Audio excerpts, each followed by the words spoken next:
Hello students, हम लोग पढ़ रहे थे भैया क्लास 11th मैथमेटिक्स, जिसमें हम लोग कॉन्सेप्ट सीख लिए थे। फर्स्ट एक्सरसाइज बोले तो समुच्चय चैप्टर का कॉन्सेप्ट सीख लिया था, एग्जाम्पल किया था और भी अदर एग्जाम्पल किया था। आज हम लोग प्रश्नावली पर बात करते हैं। ठीक, प्रश्नावली में थोड़ा सा हम लोग बुक लेकर के जो क्वेश्चन हिंट करने वाले हैं जल्दी जल्दी से हिंट कर लेंगे और जो सॉल्व करने वाले हैं उसको सॉल्व कर लेंगे। ठीक, तो जैसे आपका एनसीईआरटी में प्रश्नावली 1.1 में थोड़ा सा देखिएगा। प्रश्नावली 1.1 में कह रहा है, पहला क्वेश्चन है, पहले में ये आपको देखना है कि निम्नलिखित में से कौन सा समुच्चय है और कौन सा नहीं है। मतलब बताना है क्या, कौन सा समुच्चय है, कौन सा नहीं। ठीक, यही बताना है। पहले क्वेश्चन में यही आपको बताना है कौन सा समुच्चय है या कौन सा नहीं।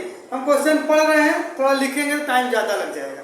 पहला क्वेश्चन देखिए, हम पढ़ रहे हैं जे अक्षर से प्रारंभ होने वाले वर्ष के सभी महीनों का समुच्चय।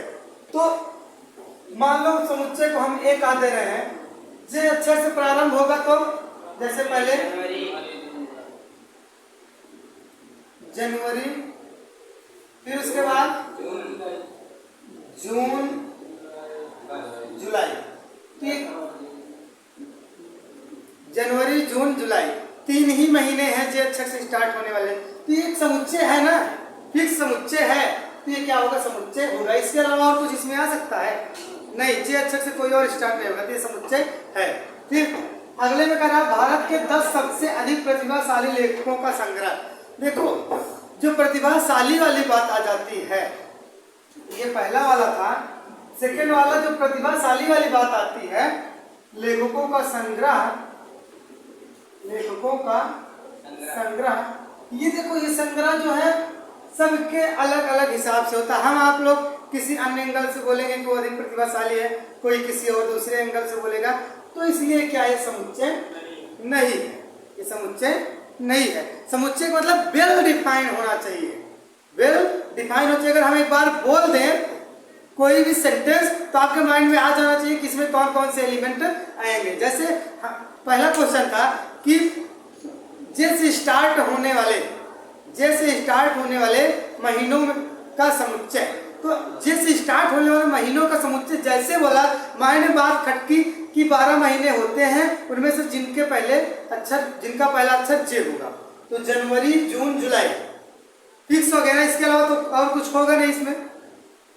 लेकिन इसमें लेखकों के संग्रह में कौन अधिक प्रतिभाशाली है, तो कोई फिक्स नहीं हमको पता है कौन अधिक प्रतिभाशाली है। ठीक, बात समझ में आ रही नहीं थी, इसलिए समुच्चय नहीं है। और थर्ड में आ जाएंगे, अगर थर्ड वाले में कह रहा विश्व के सर्वश्रेष्ठ 11 बल्लेबाजों का संग्रह, तो ये भी नहीं है। बल्लेबाजों का संग्रह ये भी समुच्चय नहीं है। बहुत सारे बल्लेबाज हैं, कोई किसी को मानता है बल्लेबाज अधिक श्रेष्ठ, कोई और किसी को मानता है, कोई महेंद्र सिंह धोनी को मानेगा, कोई युवराज को मानेगा, तो कोई विराट को मानेगा, कोई सचिन तेंदुलकर को मानेगा। तो इस तरह से बहुत सारे, कोई हार्दिक पांड्या, बहुत सारे हैं। ठीक, हालांकि उतना तो हम क्रिकेट नहीं देखते हैं, लेकिन एक प्रकार से हम फैन हम किसी के नहीं है, समझे। हम किसी भी क्रिकेटर के फैन नहीं है, आपको क्लियर बता दें। हम केवल फैन है तो खान सर के। ठीक, वो अच्छे क्रिकेट खेलने लगे, हम बात नहीं कर, हमने ये थोड़ी ना कहा कि वो क्रिकेटर है, हमने कहा फैन किसके हैं। ठीक, तो हाँ, क्वेश्चन पे आओ, फिर उसके बाद तो बात हमारी आपकी होती रहेगी। चौथा क्वेश्चन में क्या कर रहा है, देखो बुक लेना इसलिए जरूरी है कि क्वेश्चन आपका लाइन टू लाइन पूरा सॉल्व हो सके, अन्यथा हम तो अपने मन से बता दिए, आप करो। ठीक, फिर उसके बाद क्या कर रहा है, आपकी कक्षा के सभी बालकों का संग्रह। आपकी कक्षा के सभी बालकों का संग्रह का मतलब अगर बोल दिया सभी बालकों का संग्रह, अगर कक्षा के सभी बालकों का संग्रह बोले हैं तो जितने भी बालक रहेंगे उसमें सभी के सभी आ जाएंगे। सभी के सभी आ जाएंगे, नहीं आ जाएंगे। तो ये क्या है? समुच्चय है। जो भी रहेंगे, मान लो Monu, Sonu, Moni, Soni and so on, जो भी होंगे, ठीक, बहुत सारे होंगे। अच्छा, बालक अकेले बोला है क्या? चलो ठीक, बालक अकेले बोला है भाई, बालिकाओं को मत लिखो, ठीक। बहुत सारे हैं, जितने भी रहेंगे आपकी कक्षा में, सब का सब आपको माइंड में बात चल जाएगी कि इतने बच्चे हैं तो इतने इस सेट में आएंगे। क्लियर ना? आगे देखो, पांचवें में क्या कर रहा है? पांचवें में क्या कर रहा है कि लेखक प्रेमचंद द्वारा लिखित उपन्यासों का संग्रह। ये सही, ये क्या है? सही मान लो, लेखक प्रेमचंद्र द्वारा लिखित उपन्यास, क्या? लिखित उपन्यास का संग्रह। भैया जितने भी उन्होंने उपन्यास लिखे होंगे सबका संग्रह करोगे तो एक सेट बन जाएगा ना, तो वो सेट है, ठीक। वो क्या होगा? सेट है। बस समझ में आ रही कि नहीं? क्लियर ना? और फिर आगे देखो, फिर आगे क्या कर रहा है? सभी समपूर्णांकों का संग्रह। ये भी सही है। छठवें में आ जाओगे, समपूर्णांकों का संग्रह। समपूर्णांकों का संग्रह मतलब मान लो सेट ए है, तो समपूर्णांक मतलब 2, 4, 6, 8 एंड सो ऑन। तो बात समझ में आ गई ना कौन कौन से एलिमेंट रहेंगे इसमें? तो समपूर्णांक का संग्रह का मतलब यही है। और फिर आगे क्या कर रहा है? इस अध्याय में आने वाले प्रश्नों का संग्रह। ये भी सही है, मतलब इस अध्याय में जितने प्रश्न होंगे आप काउंट कर लोगे ना, कौन कौन से प्रश्न हैं, उसको आप एक सेट में लिख दोगे, सेट हो जाएगा आपका, ठीक। और अगला क्या कर रहा है? विश्व में सबसे अधिक खतरनाक जानवरों का संग्रह। तो ये समुच्चय नहीं है, बहुत सारे जानवर खतरनाक हैं, ये समुच्चय आपका नहीं है। विश्व में सबसे खतरनाक जानवरों का संग्रह। फिर आ जाएगा आपका, अब सही क्वेश्चन आएगा। ये पहला वाला खत्म हो गया, ठीक। पहले के सभी क्वेश्चन हो गए। आप नोट करें, स्क्रीनशॉट लें, कुछ भी करें, या वीडियो को रोक करके लिखें, हम आगे बढ़ जाएंगे, ठीक।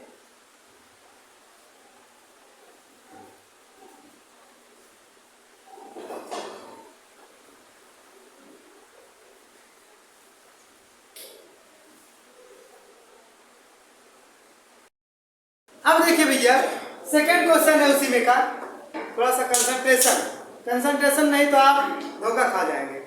इसमें क्या रहा क्वेश्चन है? मान लीजिए कि ए समुच्चय है कोई 1 2 3 4 5 6 7 5 6, ठीक। रिक्त स्थानों में उपयुक्त प्रतीक, इसको बोलते हैं बिलोंग्स टू। इसको क्या बोलते हैं? Belongs to. और इसको बोलते हैं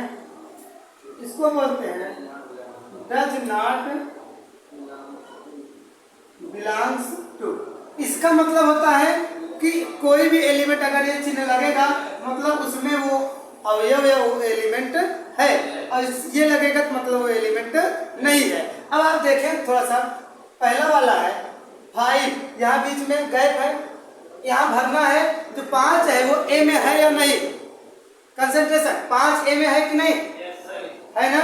तो यहाँ पर क्या हो जाएगा? डायरेक्टली भर दे रहे हैं बिलोंग्स टू, ठीक। और यहाँ पर 8 ए में है नहीं, तो डज नॉट बिलोंग्स टू, ठीक। क्लियर? फिर उसके बाद 0 है नहीं, तो डज नॉट बिलोंग्स टू। फिर 4 है तो बिलोंग्स टू। 2 है, बिलोंग्स टू। 10 है, डज नॉट बिलोंग्स टू। हो गया, खत्म। 100%। नोट कर, फिर से बता दें।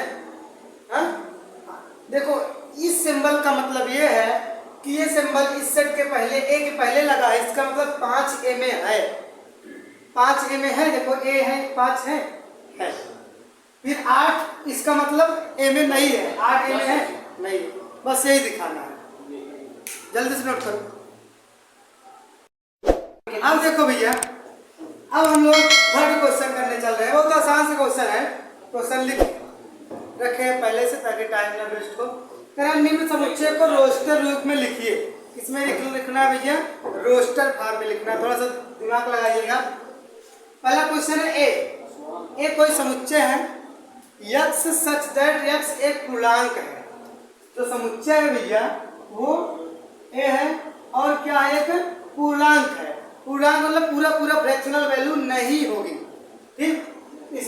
से है, -3 से बड़ा। x कैसा है भैया? -3 से बड़ा और 7 से छोटा है। इसमें -3 से बड़ा का मतलब -2 -1 0 1 2 3 4 5 6, यही इतने नंबर आने वाले और यही क्या होगा? इसका रोस्टर फॉर्म होगा। किसी कोई प्रॉब्लम नहीं होनी चाहिए। अगला देखो,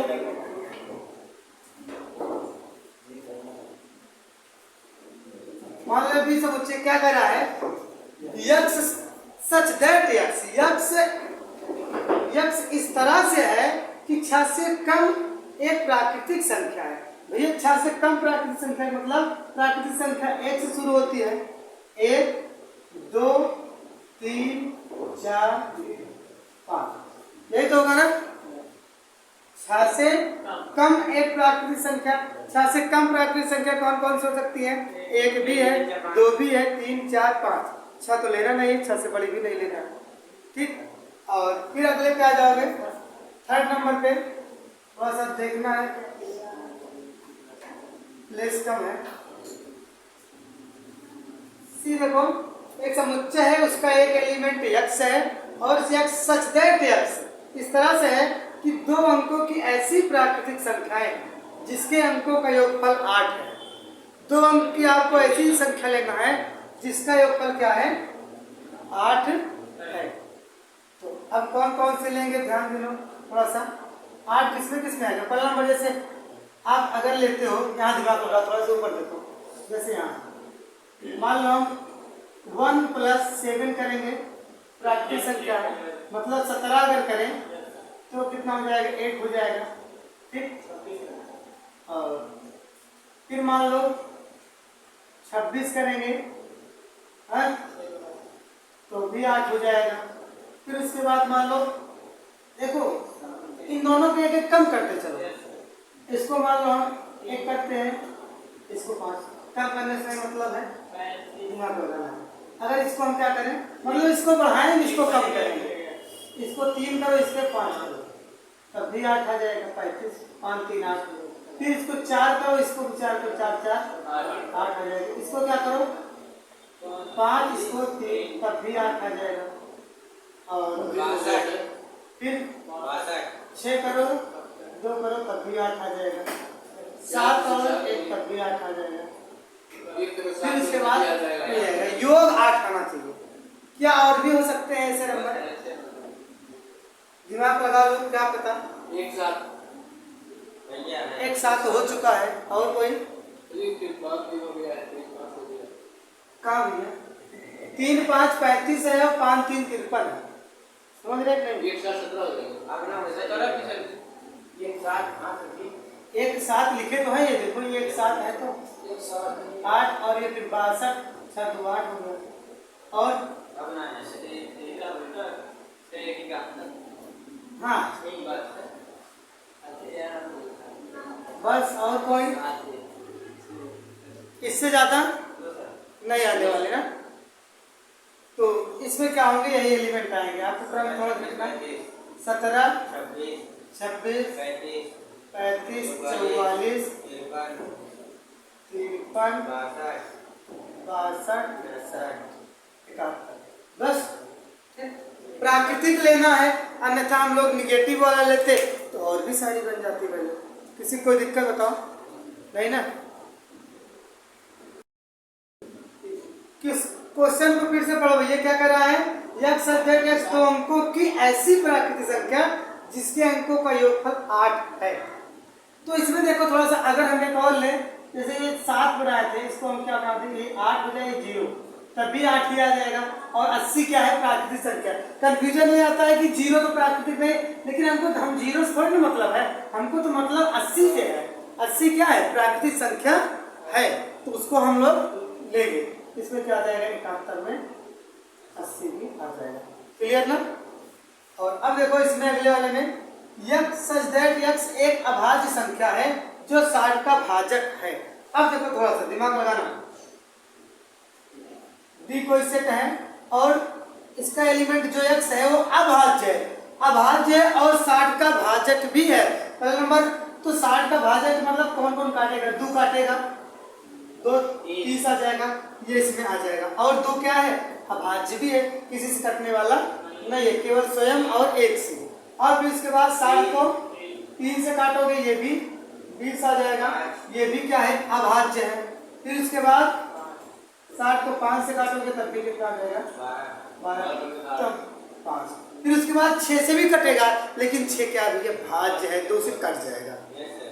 1 और स्वयं के अलावा भी 2 से कट जाएगा, 3 से भी कट जाएगा। ठीक, तो केवल यही इसमें आने वाले। क्लियर मामला?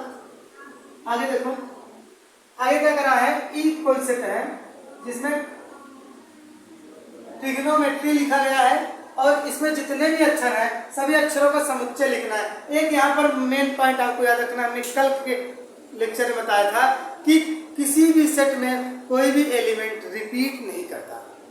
आई रिपीट, किसी भी सेट में कोई भी एलिमेंट रिपीट नहीं करता है। ठीक, एक सेट में 2 एलिमेंट, मतलब एक सेट में एक एलिमेंट को 2 बार नहीं लिख पाएंगे। ठीक, अगर ऐसा मिलता है तो गलत है।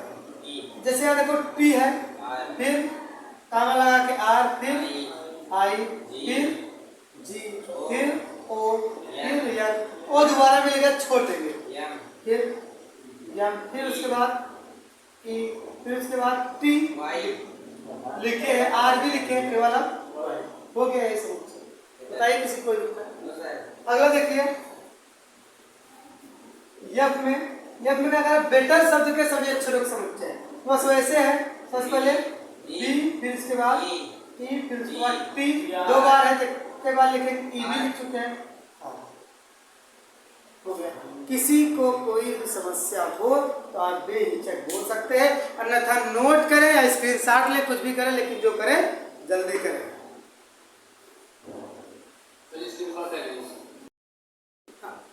आप नोट कर लीजिए भैया। एक आपको होमवर्क है सवाल, इसमें का चौथा सवाल है जो आपको समुच्चय निर्माण विधि में लिखना है आपके एनसीईआरटी बुक से। समुच्चय निर्माण विधि वाला हम बताएंगे कल। ठीक, थोड़ा सा बच्चों को कंफ्यूजन रहता है उसमें। उसके बाद है आपका पचवा। पचवे में आपको रोस्टर फॉर्म में ही लिखना है और उसको हम बता चुके हैं अपने आप से एग्जाम्पल के तौर पर। वो होगा आपका लेक्चर नंबर 2 में या 3 में होगा, हालांकि 3 में होना चाहिए। ठीक, तो उसको आप वहां से कवर कर लेंगे, ये आपका हो जाएगा। फिर उसके बाद छठवा आ जाएगा। छठवा भी लगभग इसी तरह से है, अगर कर लेंगे तो ठीक, नहीं तो हम नेक्स्ट क्लास में उसको भी डिस्कस कर देंगे। और इतना आप लगा के आइएगा, एक्सरसाइज फिनिश रहेगी, 1-2 सवाल बाकी बस। तो आज के लिए इतना काफ़ी है, फिर मिलेंगे हम लोग नेक्स्ट डे और इसी एक्सरसाइज पर विचार विमर्श करेंगे। तब तक के लिए जुड़े रहें, बने रहें। लक्ष्य करने के साथ सफलता और जय।